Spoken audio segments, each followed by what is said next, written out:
All right, let's take a look at the standings before this second section of the 800 meters. These are the seeded athletes, the top 12. Here is Timara Chapman of Texas A&M. She's got about a 116-point lead. It's about a 9-second lead in the 800. She's a decent 800-meter runner, but not as good as the athlete in second place who has a better 800-meter time. So she can't let this race get away from her. She's got to stay close enough to let that 113-point lead work in her favor.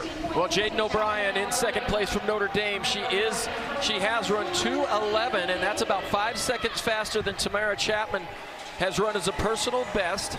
Christine Blazovica of Texas, there you see her in 5th place. By virtue of that wonderful javelin throw, she moves herself up into 3rd place. She's run 2:13, so outstanding 800-meter times for some of our leaders.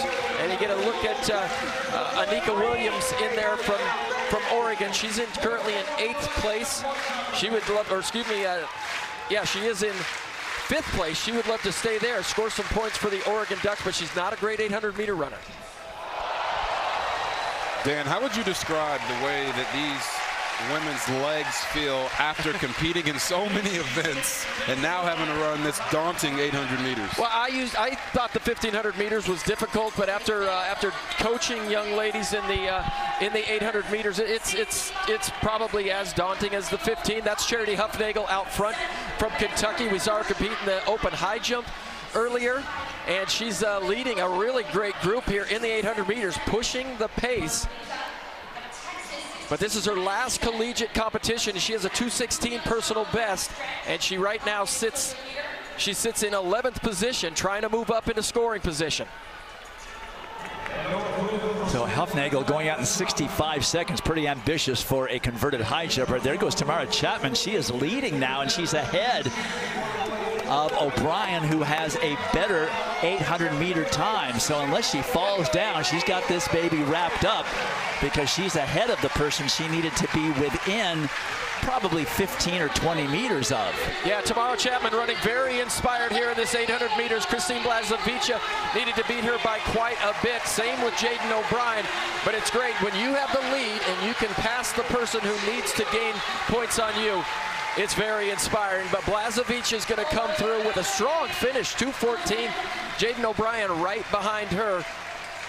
And Timara Chapman not far behind, but we need to keep a look at the scores. Timara Chapman would love to score 6,400, get that Olympic qualifying standard, but we will see her back here in a few weeks, or a couple of weeks, for the Olympic trials, where she will try to get on an Olympic team, and she'll come up just short of that 6,400 point, 63.39, but she'll take the NCAA title just 1 year after transferring into Texas A&M. So no Olympic standard here, but she will have another chance at the Olympic trials in a few weeks. Right back here at Hayward Field. Never know what the conditions are going to be like. You know how blistering hot the last Olympic trials were back in 2021. I'm tired, I apologize. Thank you. All right, we will be back when we get all of the scores situated and can officially crown Timara Chapman as the NCAA champion.